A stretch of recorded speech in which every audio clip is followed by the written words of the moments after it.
तो मुझे आप बताओ कि पाप क्या है और क्या गरीबी अमीरी पाप पुण्य का फल है। बड़ा महत्वपूर्ण क्वेश्चन है। इसका जवाब मैं अभी वीडियो बनाकर दे रहा हूँ। ये बड़ा महत्वपूर्ण विषय है दुनिया में कि पाप और पुण्य क्या है, और ये गरीबी अमीरी पाप या पुण्य का फल है या किसी और कारणों से। ये सारी दुनिया का प्रश्न है, सारी मानव जाति का प्रश्न है। पहली तो बात ये है कि ये मान लीजिए किसी को गरीब और असहाय बेसहारा बना देना ही सबसे बड़ा पाप है। इस दुनिया में मानव जाति धर्म की जगह पाप ही करती आई। जब एक आदमी को संसाधनों से हीन बना दिया जाए, उसके सारे संसाधन खोस लिए जाएं और कहीं भी उसके लिए काम धंधा नहीं हो, तो वह हर पल पल मरना शुरू हो जाता है। उसकी मौत शुरू हो जाती है और इस मौत का कारण होता है उसकी गरीबी। गरीबी मनुष्य ने क्षम पैदा की है। परमात्मा ने न तो गरीबी पैदा की है, न भूखमरी पैदा की है, न कोई बीमारी पैदा की है। जब आदमी गरीब हो जाता है तो उसके साथ 3 प्रकार की हिंसाएं होती हैं। उस गरीब असहाय वृद्धजन को कोई भी आदमी जो ताकतवर है किसी प्रकार से भी उसके साथ व्यवहार कर सकता है। उसको मारा पीटी कर सकता है, मैन हैंडलिंग कर सकता है और धक्का दे सकता है, कुछ भी कर सकता है। ये शारीरिक हिंसा उसके साथ होती है। ऐसा भी होता है उसकी बहू बेटियों के साथ बलात्कार भी हो जाए तो उसकी कोई सुनने वाला नहीं होता। इसी प्रकार यदि वह व्यक्ति कहीं खड़ा भी हो, बैठा भी हो, तो उसको हे दृष्टि से देखा जाता है और उसको हे दृष्टि से देखना एक मानसिक हिंसा है। इसी के साथ यदि व्यक्ति कहीं भी जाता है, इधर जाता है उधर जाता है, उसको कुछ भी कह दिया जाता है। गांव में एक बात कही जाती है, गरीब की औरत सबकी भाभी। अर्थात जो गरीब है, अगर उसकी औरत चाची ताई भी लगेगी तो उसको भाभी के नाते से लोग ट्रीट करेंगे। ये अच्छी भावना नहीं है। उसकी बच्चियों के साथ बलात्कार हो जाए तो कोई सुनने वाला नहीं होता है। आप ये देखो, इससे बड़ा पाप क्या हो सकता है। एक व्यक्ति अगर किसी न्यायालय में न्याय मांगने के लिए, पुलिस के पास न्याय मांगने के लिए कहीं भी वो जाएगा तो उसको कहीं न्याय नहीं मिलेगी, क्योंकि उसके पास कोई साधन नहीं, कुछ भी नहीं। ऐसे ऐसे केस देखे हैं, जमानत देने वाले उनको नहीं मिलते। मामूली बातों के लिए उनको 10-10 वर्ष तक जेल में रहना पड़ता है। ये गरीबी का ये अभिशाप है। और अब मैंने प्रश्न किया कि ये गरीबी का परिणाम है कि गरीब आदमी सारी दुनिया में हे दृष्टि से देखे जाते हैं, उनको हिकारत से लोग मानते हैं। दुकान पर खड़ा हो गया तो उसको भगा दिया जाएगा, होटल के सामने खड़ा हो गया तो उसको भगा दिया जाएगा। अगर भीख मांगते हैं तो ताने सुनने पड़ते हैं इसलिए गरीब, किसी को गरीब और बेसहारा बना देना सबसे बड़ा पाप। अब आप कहोगे कि कोई किसी को गरीब कैसे बना देगा? आप पूरी मानव इतिहास को देखोगे, हवा, जंगल, पानी और ये ज़मीन, ये चारों प्रचुर मात्रा में मनुष्य और दूसरे जीवों को जीने के लिए इस प्रकृति ने दी है, इस परमात्मा ने दी है। और जब से मनुष्य ने इस प्रकृति पर हिंसा शुरू की है और अपने ही मानव जाति के भाइयों पर हिंसा शुरू की है, वो हिंसा इस प्रकार से की है कि सबसे पहले उसने ज़मीन और जंगल पर कब्जा शुरू किया। जिस ज़मीन और जंगल पर समस्त मानव जाति का हिस्सा था, उस पर कुछ चुनिंदे लोगों ने, धूर्त और चालाक लोगों ने उस पर कब्जा कर लिया और धीरे धीरे पानी पर भी कब्जा होता जा रहा है और आकाश पर भी कब्जा किया जा रहा है। अगर यह कब्जा चलता रहा तो पानी, वायु पर भी कब्जा हो जाएगा। अब आप अंदाज लगाइए कि कोई व्यक्ति इन संसाधनों से महरूम किया जाता है तो स्वाभाविक रूप से गरीब होता ही जाएगा, वो अमीर रह ही नहीं सकता। और यही कारण है कि चालाक और धूर्त पाखंडपूर्ण एक बात फैलाते हैं कि गरीबी पिछले जन्मों का या इस जन्म के पाप पुण्य का फल है। इस जो लूट खसोट वो करते हैं, जिस धूर्तता और चालाकी से संसाधनों पर वो कब्जा करते हैं, उसको एक धार्मिक जामा पहनाने के लिए इस बात की एक फिलॉसफी घड़ते हैं कि ये सारी गरीबी पाप पुण्य के परिणाम से है। अभी गरीबी का कारण क्या है? आप दुनिया को गरीब बना रहे हो या अमीर बना रहे हो, इस विषय पर भी हमें सोच लेना चाहिए। इस वक्त लोग, हमारी सरकारें, हमारे लोग ये कहते हैं कि हमने लोगों को गरीबी ख़त्म कर दी। गरीबी कहीं से ख़त्म नहीं हो रही है, गरीबी बढ़ती जा रही है। 60 साल पहले की तुलना आज के वक्त की जाती है और फिर कहा जाता है कि हमने गरीबी ख़त्म कर दी। मानो 60 साल पहले प्रचुर मात्रा में ज़मीन थी, उसमें पशु फ्री में आदमी चरा सकता था, उसको कोई पैसा नहीं देना पड़ता था। 60 साल पहले प्रचुर मात्रा में पानी था, वो उसको फ्री मिलता था। और शिक्षा, सरकारी व्यवस्थाएं थी जैसी, बहुत मामूली पैसे में वो शिक्षा ले लेता था।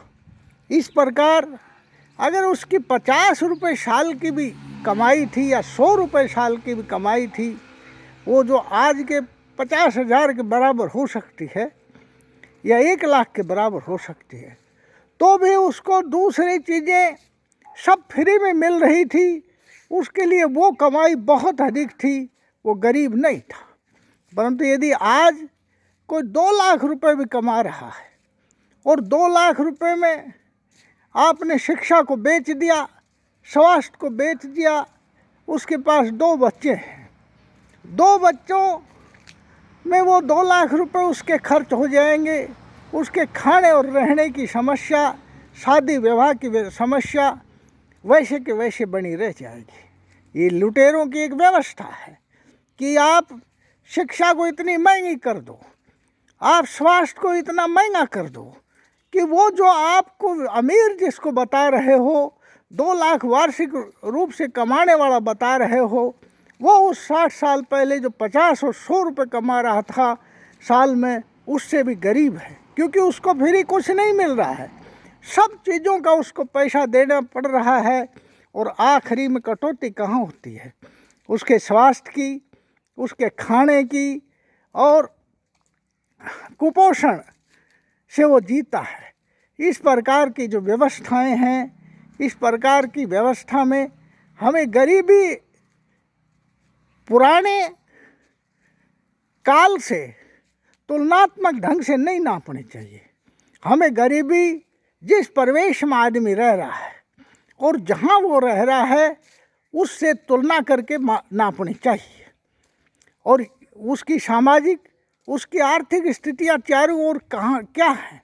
अभी मान लो कोई चीज़ प्रचुर मात्रा में होगी तो गरीबी होगी ही नहीं। क्या हवा के लिए हमें तड़फना पड़ता है? पहले पानी के लिए भी नहीं तड़फना पड़ता था, पहले ज़मीन के लिए भी नहीं तड़फना पड़ता था, परंतु पानी और ज़मीन पर, जंगलों पर कुछ लुटेरों ने कब्जा कर लिया और उनको हम धार्मिक लोग कहते हैं। वो बड़े बड़े दान देते हैं और दान देने के पाखंड करते हैं। गरीबों को 2 रोटी खिला देना, गरीबों को कुछ पैसे दे देना, गरीबों को जूती और कपड़े देना, अखबारों और फोटो लगाना, ये दानवीर, ये पाखंडी लुटेरे ऐसे दिखाते हैं कि ये हम पूर्व जन्म के बहुत बड़े धार्मिक लोग हैं, इसलिए अमीर पैदा हुए, और ये गरीब महापापी हैं जो पूर्व जन्म में बुरे कर्म करके आए थे, इनको हम दान दे रहे हैं। इस प्रकार वो अपना अगला जन्म सुधारने की कोशिश करते हैं और पिछला जन्म जो बुरा हो गया गरीबों का, उन पर दया करते हैं। ये कितना बड़ा पाखंड है, ये कितनी बड़ी झूठ है।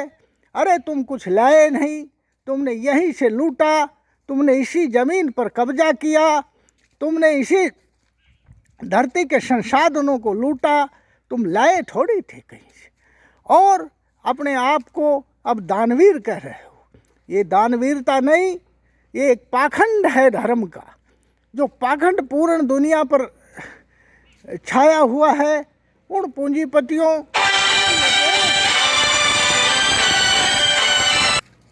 उन लुटेरों को पुण्य आत्मा ठहराने के लिए जिन्होंने चालाकी और धूर्तता से संसाधनों पर कब्जा किया। इसलिए मैंने बेटे आपके दोनों प्रश्नों का जवाब दे दिया है। न तो गरीबी पाप पुण्य का फल है, और न ही जो है पाप जो है वो सबसे बड़ा पाप किसी को गरीब कर देना है। और ये जो गरीबी और बीमारी और भूख जो है, ये मानव कृत है, कोई परमात्मा ने व्यवस्था नहीं की है। आप देखिए, जब कोई बच्चा पैदा होता है तो क्या पैदा होते ही या वो रोएगा या हंसेगा और जाएगा, जब भी वो खाली हाथ जाएगा? क्या कोई बच्चा अपने साथ परमात्मा से किसी ज़मीन का पट्टा लेकर आता है? क्या कोई वो सनद लेकर आता है? नहीं लेकर आता, कुछ भी नहीं लेकर आता। वो तो जब इस समाज में आता है तो उसके माँ बाप बताते हैं कि ये तेरी धरती है, ये तेरी ज़मीन है, ये तेरी फैक्ट्रियाँ हैं, ये सारे संसाधन हैं जो मैंने इकट्ठे कर लिए हैं, या तो पुरुषार्थ से किए या चालाकी और धूर्तता से किए। हर एक संभावना चालाकी और धूर्तता की है, क्योंकि संसाधनों पर कब्जा करना, संसाधनों पर हक जमाना कोई पुरुषार्थ से नहीं होता। पुरुषार्थ से आदमी जीवन यापन कर सकता है, पुरुषार्थ से अपने जीवन को अच्छी तरह जी सकता है। पर जैसे ही बड़े बड़े संसाधनों पर एक आदमी के कब्जे होते हैं, वो चालाकी और धूर्तता और दूसरों के एक्सप्लॉयटेशन, दूसरों की बेदखली से ही होते हैं। और आज तक भी इतिहास में जितना कुछ भी हुआ है वो बेदखली से हुआ है। यूरोप के लोगों ने, अंग्रेज़ों ने पूरी कॉलोनीज बसाई और सारे वर्ल्ड के संसाधनों को लूटा, कालों को पददलित किया, दूसरे लोगों को शोषण किया गया। अब हम कह सकते हैं कि ये सारा शोषण और ये सारी लूट क्या पाप पुण्य के कारण थी? नहीं, ये कोई पाप पुण्य नहीं था, बल्कि ये मानवकृत व्यवस्था थी, जिसमें परमात्मा की जो व्यवस्था में दखल अंदाजी करके और इन्होंने लूट खसोट की थी। परमात्मा की व्यवस्था में आप देखिए, परमात्मा बच्चे पैदा करता है। स्त्री और पुरुष 2 ही भेद हैं। एक स्त्री के रूप में बच्चे प्रकृति में पैदा होते हैं, एक पुरुष के रूप में पैदा हो सकते हैं। अंतर केवल इतना हो सकता है कि कोई बच्चा बलशाली हो सकता है, कोई थोड़ा कमज़ोर हो सकता है। परंतु आप अंदाज लगाइए, जब प्रचुर मात्रा में धरती थी प्रचुर मात्रा में जंगल थे और छोटे छोटे गांवों में जब आदमी रहते थे तो वो क्या करते थे, प्रचुर मात्रा में फल था, प्रचुर मात्रा में भोजन था, तो उस भोजन में वो क्या करते थे, परमात्मा ने व्यवस्था की थी और वो आनंद से उसमें रहते थे। अगर वो इसी प्रकार आपस में एक दूसरे को मारते तो इतनी बड़ी जनसंख्या आज तक नहीं होती, काटते पीटते तो इतनी बड़ी जनसंख्या नहीं होती। ये जो आज मानो कि इतनी भारी जनसंख्या है, इसका कारण ये है कि परमात्मा की व्यवस्था में इस प्रकार का कोई कारण नहीं था कि लोग इस प्रकार दुखी होते, न कोई पाप पुण्य का कारण था। धीरे धीरे मनुष्य ने जब संसाधनों पर कब्जा शुरू किया और इस प्रकृति के साथ भी हिंसा शुरू की, इसके अंदर भी जहर घोलना शुरू किया, परमात्मा के व्यवस्था में दखल अंदाजी की, जिसके कारण आज ये भयंकर बीमारी कोरोना वायरस जैसी बीमारी भी आई हुई है। ये भी कोई पाप पुण्य का फल नहीं है, ये हमारे द्वारा की गई हिंसा का फल है जिसको हम भोग रहे हैं। इसलिए आपके दोनों प्रश्नों का जवाब ये है कि ये गरीबी, भूखमरी, बीमारी सब मानवकृत है और गरीबी, भूखमरी, लाचारी, बेसहारापना सबसे बड़ा पाप है। जो लोग ये करते हैं वो महापापी हैं और उन महापापियों को परमात्मा दंडित करे, ऐसी व्यवस्था तो बाद में होगी। हमें खुद ही आपस में मिलकर समझाइश पैदा करके इन लोगों की सच्चाई का पता करना है और सबसे पहले अपने दिमाग से निकालना है कि ये गरीबी और लाचारी पाप पुण्य का फल नहीं है, या तो हमारी कमजोरी है या कुछ लोगों की धूर्तता और चालाकी के द्वारा संसाधनों पर किए गए कब्जों का परिणाम है, जो हम आसानी से समझकर इसको दुरुस्त भी कर सकते हैं, इसको ठीक भी कर सकते हैं व्यवस्था को। इसके लिए हमें सचेतन रहना होगा और चेतना से विकास को करना होगा। धन्यवाद।